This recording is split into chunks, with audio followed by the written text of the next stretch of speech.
Walaikum salam. I have a question for you. I was wondering if you could explain, a brief explanation about the Nation of Islam, about what it was like back then when you were back in the days of the messenger, and about the way the Nation of Islam is now and the changes that came about. Well, if you're talking about in the late 50s and 60s, Hold on. when I came into the Nation of Islam, it was in the mid 50s. So the nation began to grow. Uh, I was in Los Angeles at the time that I heard Islam. Well, no, not the first time I heard Islam. I heard Islam in San Diego. Minister Henry X briefly, brother asked me to come to down there. He said, I was out there on the streets, and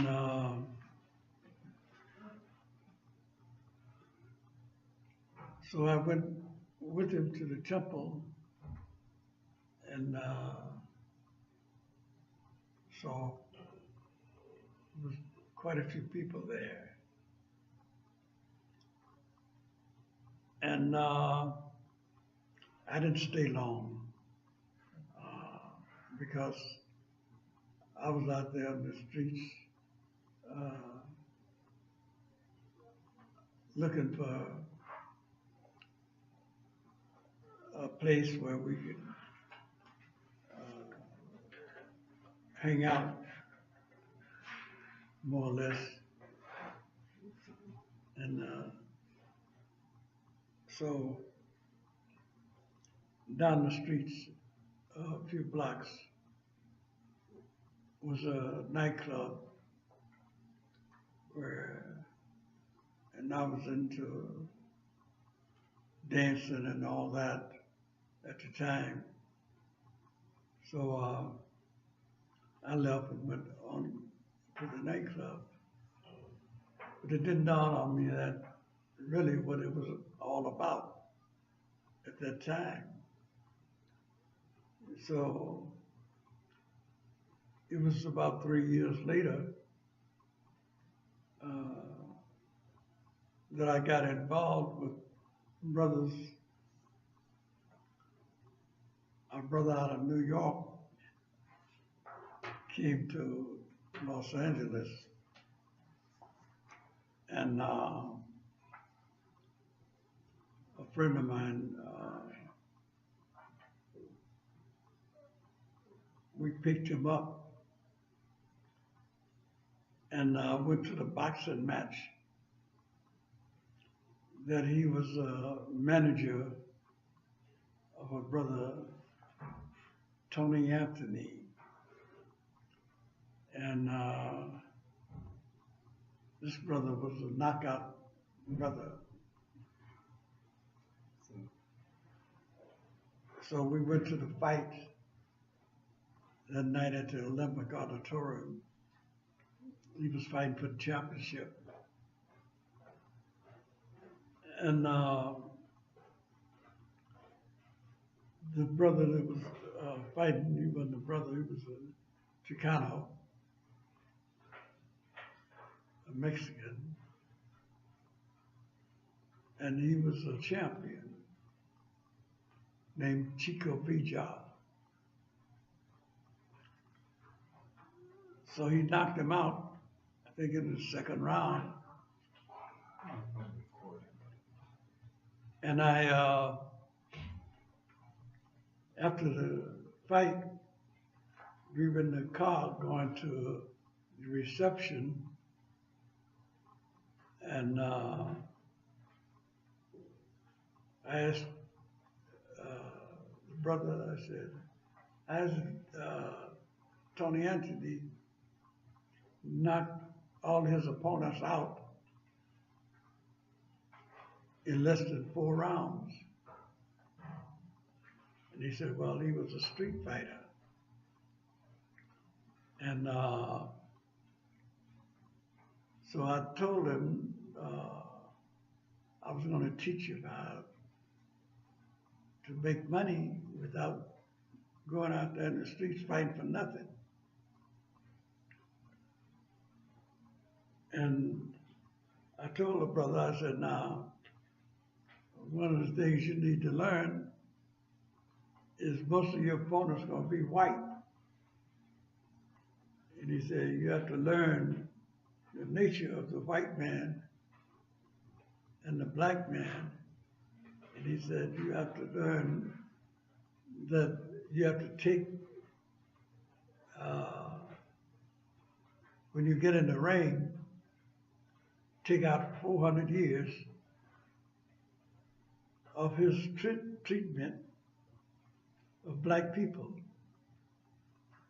So, you think about what the white man has done to the black people for 400 years, and you take it out on him. You don't let him get away with anything. You whoop him for every year that he was in slavery. Kept our people in slavery. So he started taking it out on the white man whenever we got one in the ring. And so he started talking about what the white man has done to the black man, and the change is coming around. Now it's the black man's turn.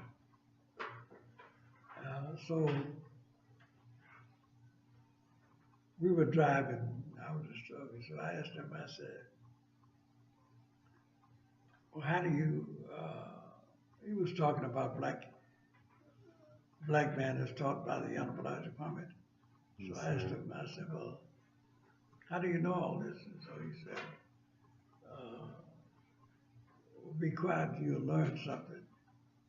So he started teaching about Islam.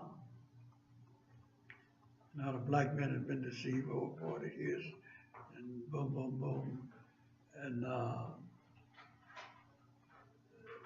the brother kept driving, and he said, don't go by the hotel, sir. Just drive, sir. We'll talk a while. So we wound up out on the beach, and we walked on the beach, along the beach, and he was teaching. So when the sun came up, he had us, 3 of us, turn to the east and pray. So that was the beginning of my beginning in Islam. So, and then I asked him when we got to the hotel, how can I find out more about this? And he said, wait here in the lobby and I'll be back. And he went to the room and he got his notebook with his lessons and everything in it. And he brought it down to me, and he said, now you said, I'm gonna be here for 3 days, so you just take it so you can study this. And I got his notebook and I got into it. But the thing about it is, everything was confusing to me. I didn't, first time I'd ever read anything like that. Student enrollment, action facts, Lost Found Muslim lesson number 1, 2, English lesson. And so, but I copied the Lost Found Muslim lesson number 1 and 2, student enrollment action facts. I copied it down. And then I asked him to explain it to me. And he took his notebook and he said, no, I said, brother, I'm not going to take too long to try to explain it. He said, but you can write to the Honorable Elijah Muhammad and ask him to explain it. So I wrote the Honorable Elijah Muhammad. He gave me the address and everything.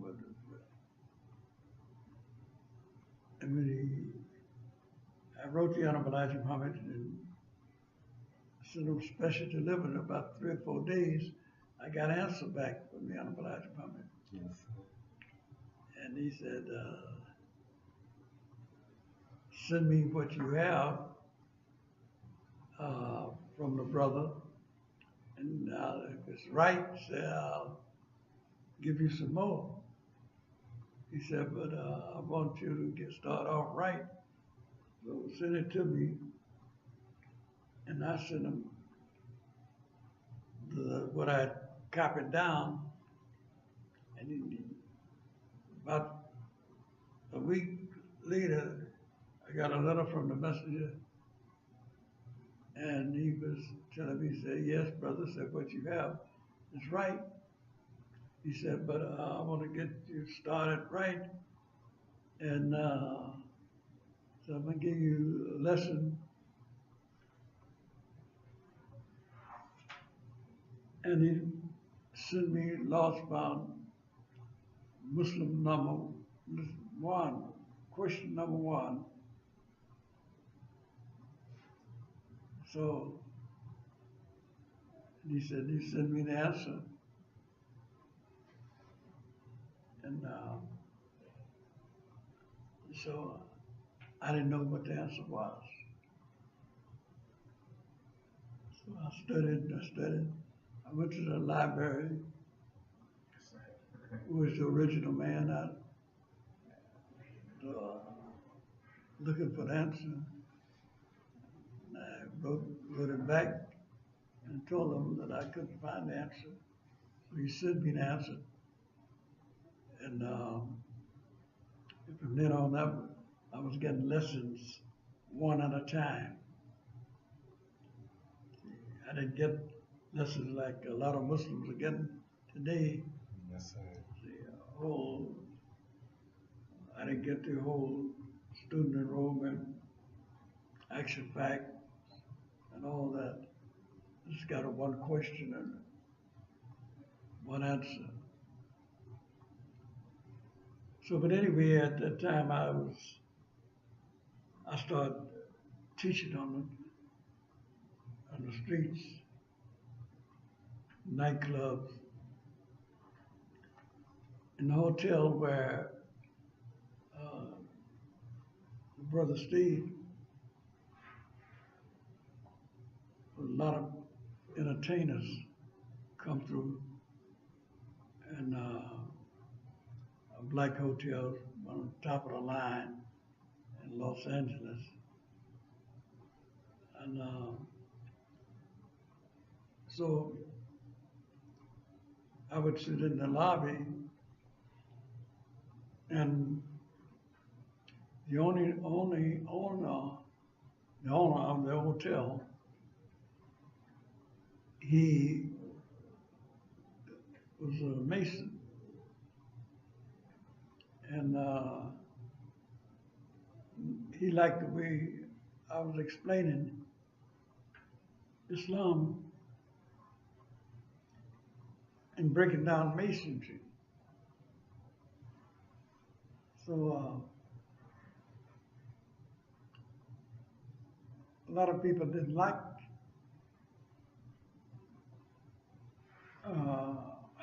because I was explaining about the white man. Cinepote and Harry Belafonte, you know, and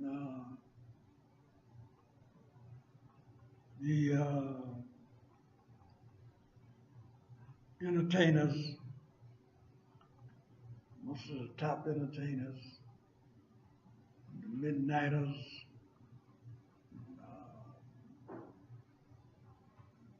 so many. But anyway,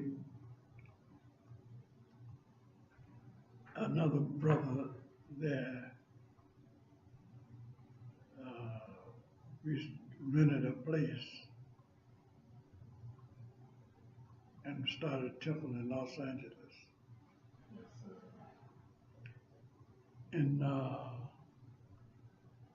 it grew so fast, people were coming so fast because a lot of the entertainers, especially the Midnighters and all those entertainers at that time that I knew, every time they come in, you know, they would,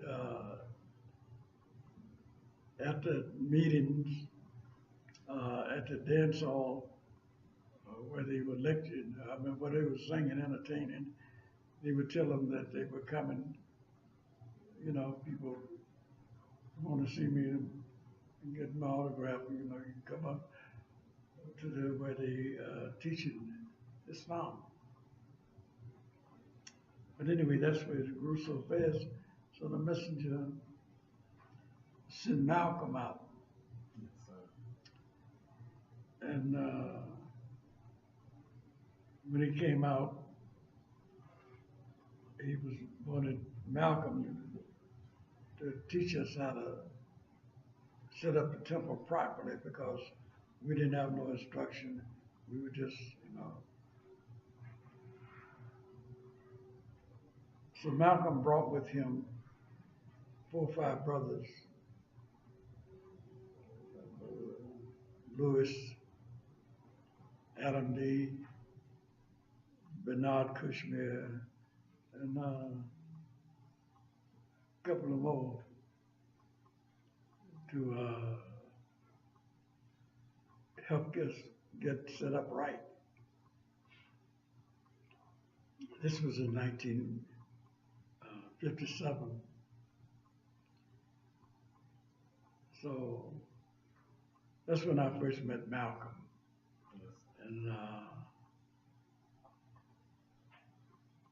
then it went on from there.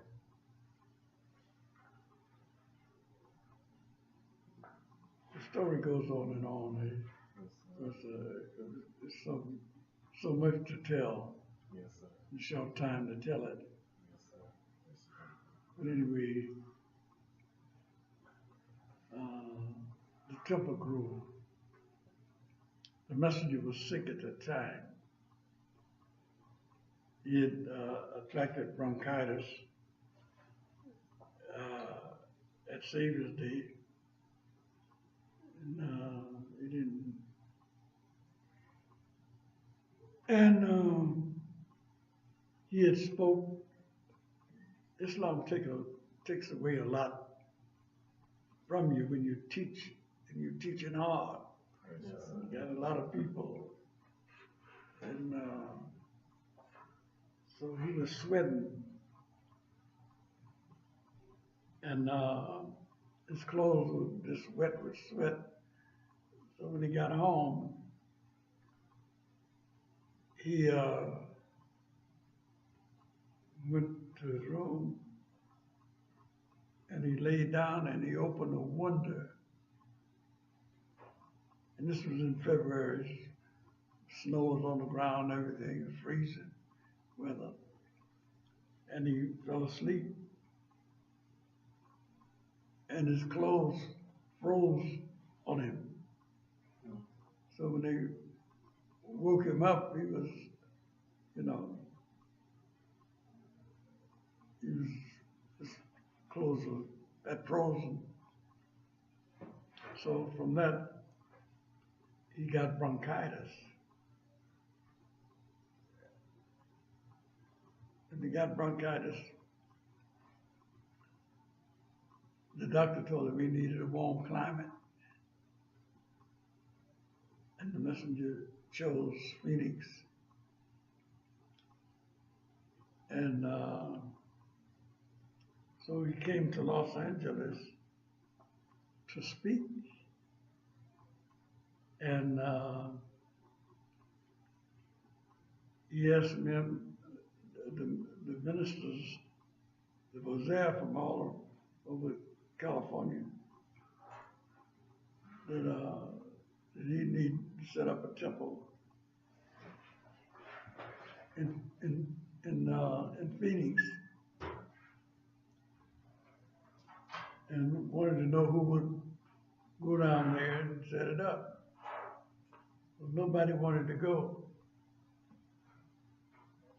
So I told him I would go, because Phoenix is very humid, hot. Temperatures get up to the 120s in the summer. So I started going down there, and I would take 4 or 5 brothers with me. We would drive down on weekends, and the people start coming. We start putting out flyers and things, and the people start coming. So the messenger told me to move down there. And so I moved down there. And after I was there for a while, a couple of months, he said, I want to find me a home there. And so I started looking at black real estate agents there. He found the Louis Jordan home. Louis Jordan had it for sale. So I told the messenger about it. So the messenger wanted to come down and check it out. Came down, and he liked it. Louis Jordan had 3 homes there. They were all right there. He had a home on the corner here. He had homes adjoining. And but anyway,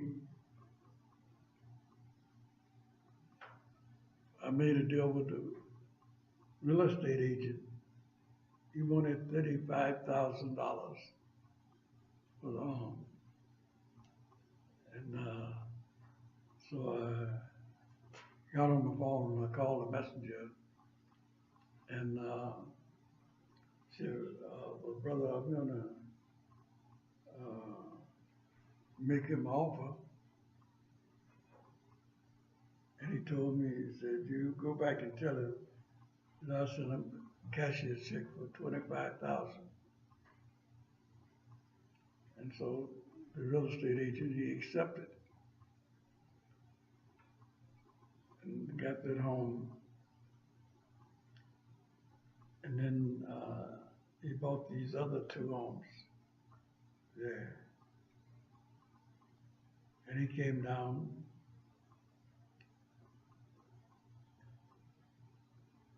and he went on from there.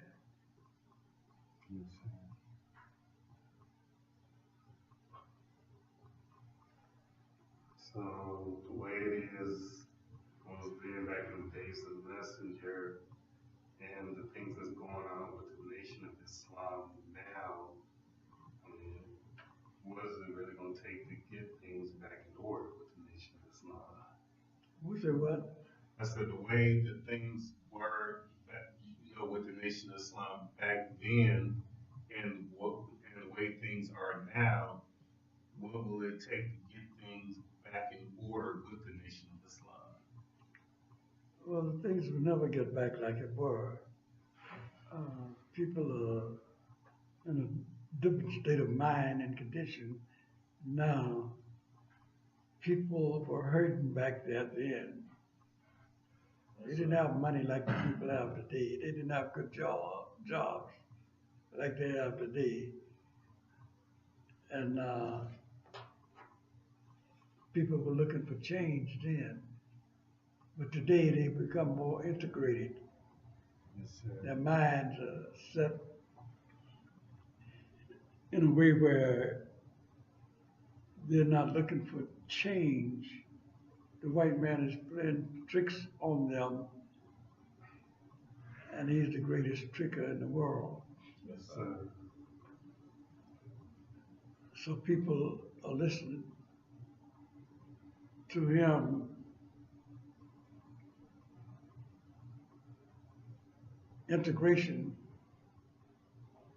is a thing today, and he's given our women good jobs, the men also. So people are looking at this. They accept in Islam only those who have position or don't depend on the white man so much because of thought of losing a job. So they're in a state of mind and condition different from what they were back then. Yes, See, now you start talking to the black man about change and the white man and all this, they don't want to hear it. You see, back there then, they were looking for solutions for the problems. Yes, sir. So the world is changing so fast, and the people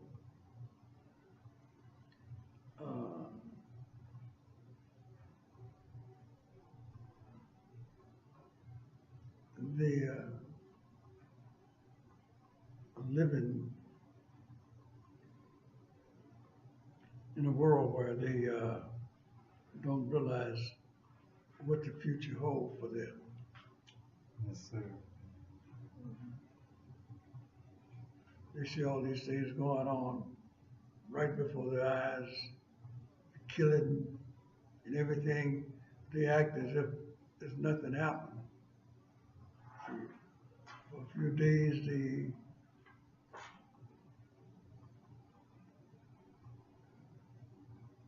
killing after killing after killing. They demonstrated and all that, but they go right back to the same state of mind and condition that they were in. Yes, sir. Is that condition you're speaking about, is that because of the things that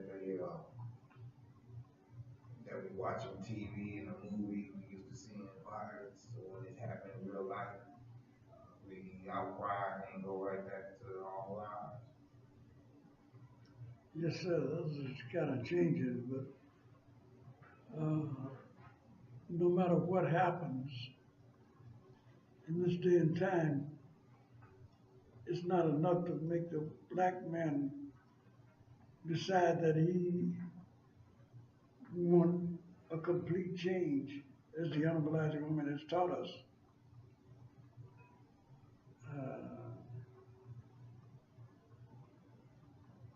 Back there then, we didn't have problems selling our newspaper.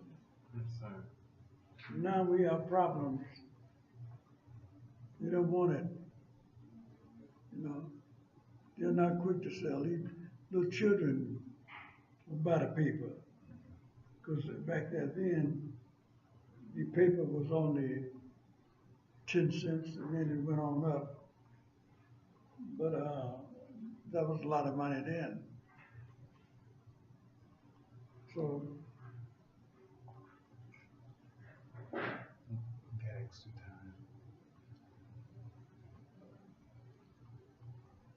So we have to understand that time make a change on people, Yes, sir. minds and conditions. Like everything that goes down, see, like black people, they're not news watchers like the white man.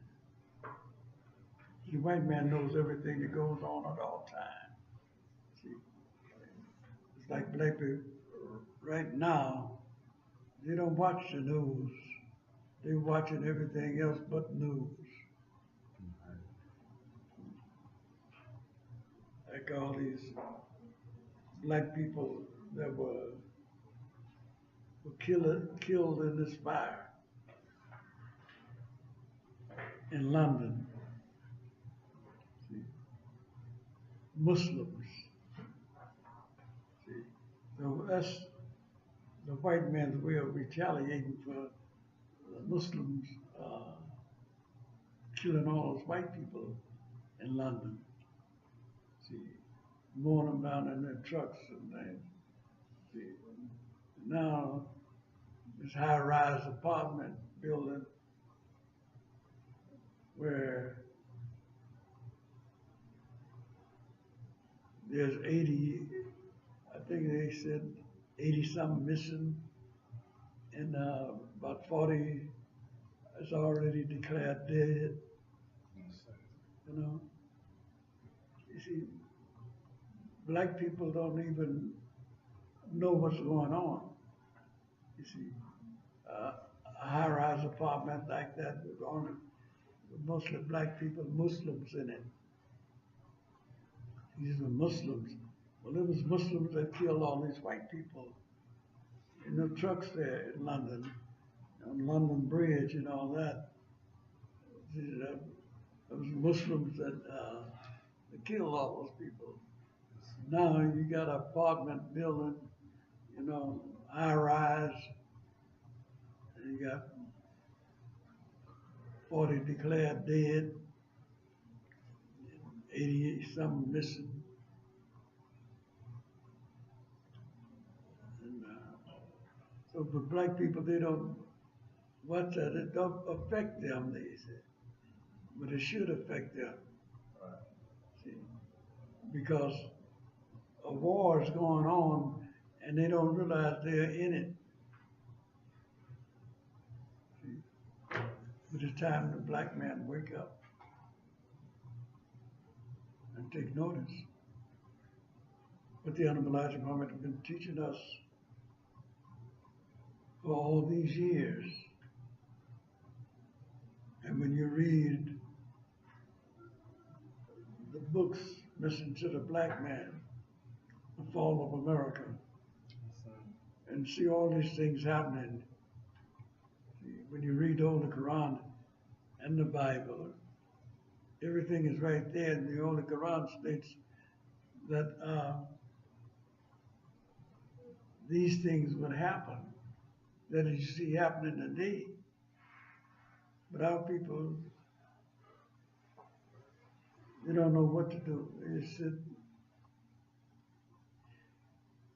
and it's a shame, really, that they don't want to face reality of the time and what's going on. Yes, sir. Also, Brother Minister, you was mentioning the first time that you saw him when you first met Malcolm, he came to Los Angeles. So during the time that he was with the Honorable Elijah Muhammad, what was your relationship like with him? When he was with Malcolm? him? Yes, sir. What was your relationship with Malcolm like? Yeah, we had a good relationship. Malcolm was, you know, he was Malcolm then, but he hadn't made no change at that time. Yeah, he was teaching strictly what the Honorable Elijah Muhammad wanted him to teach. He was a good brother. Yes, sir. But after this split, Malcolm's attack on the messenger, then the change came about. Yes, sir.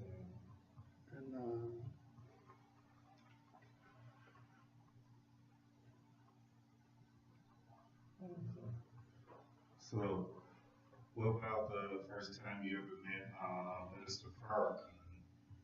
well, that was in 1957 when Malcolm Okay. came out. He brought him out there Okay. with him. Okay.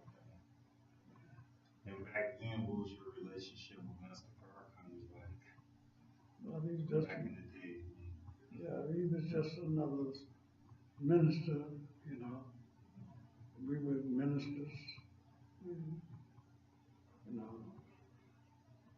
He stayed out there for about a week or two at that time, and we had a pretty good relationship. We always had a pretty good relationship, and so it grew on when Malcolm was killed. He took over number 7 Temple, Mosque number 7 in New York, and I was the Western Regional Representative of the Honorable Elijah Muhammad, and he became the National Representative of the Honorable Elijah Muhammad, and we exchanged rostrums, you know. So, What about Muhammad Ali? Did you ever have a relationship with Muhammad Ali? I know you were close to her. yeah, Muhammad Ali, I met him, but we became close during the riots in Los Angeles in the 60s. And he had him as a Grand Marshal when they,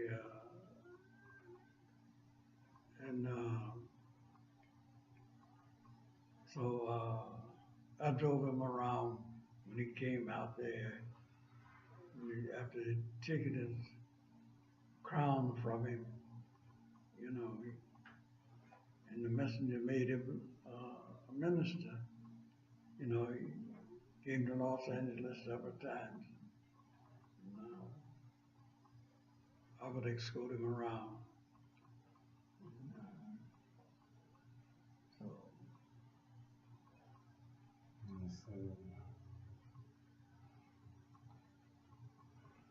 So the way things are going now, what does it look like for the Nation of Islam now?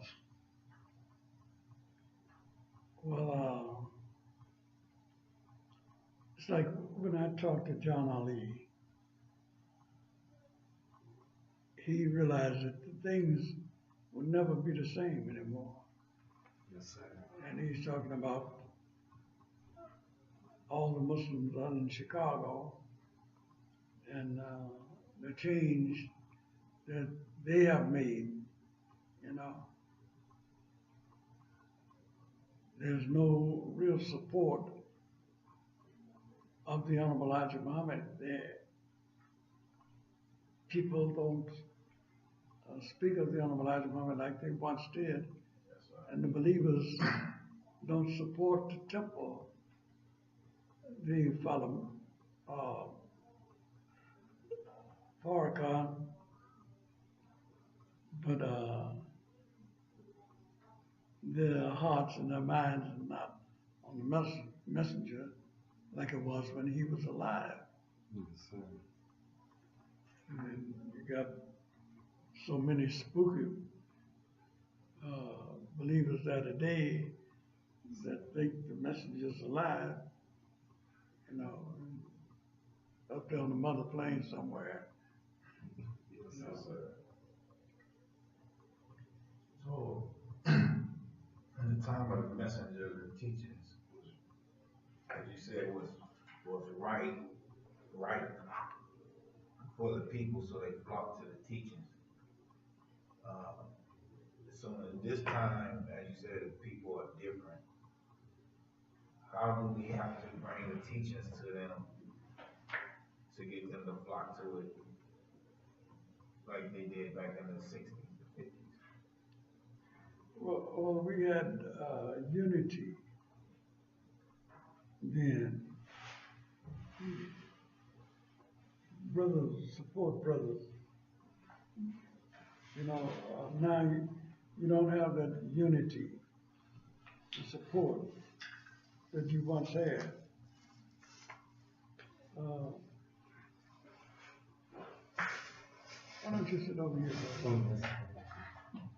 It keep, on the screen, it keep me looking. Okay.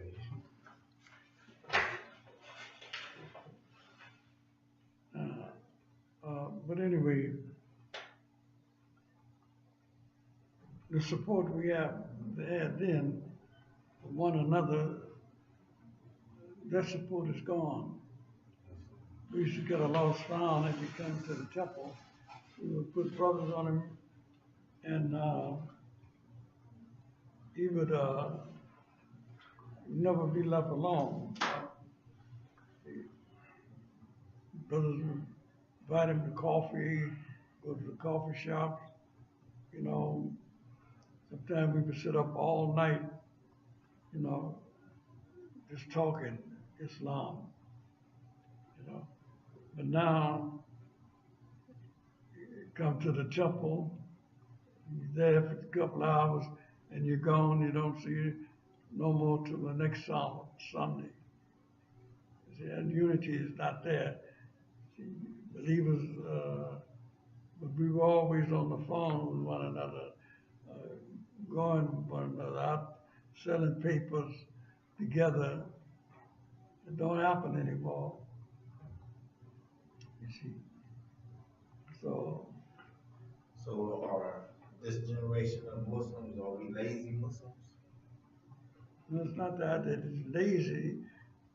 You don't have anyone to guide them and enforce the law on them. See, FOI, there's no, you know, the captain would, you know, make sure the brothers came out to meetings. It don't happen no more. Nobody cares if you don't come, and nobody cares. Nobody calling, make sure that you're gonna be there Sunday, you know, be at the meeting. Nobody's calling on them. Nobody cares. If you see them, okay. If you don't, you know, and this is what is happening. So, but you didn't miss a meeting back there then. If you did, you were charged for missing the meeting, you know.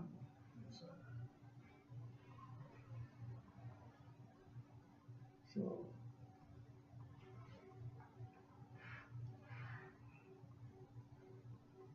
I guess this be the end of part one.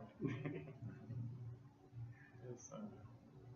I know what brother said, like he said, about this takes a long time, as far as going into the history of the Nation of Islam, then and now, but, we'd like to continue this another time,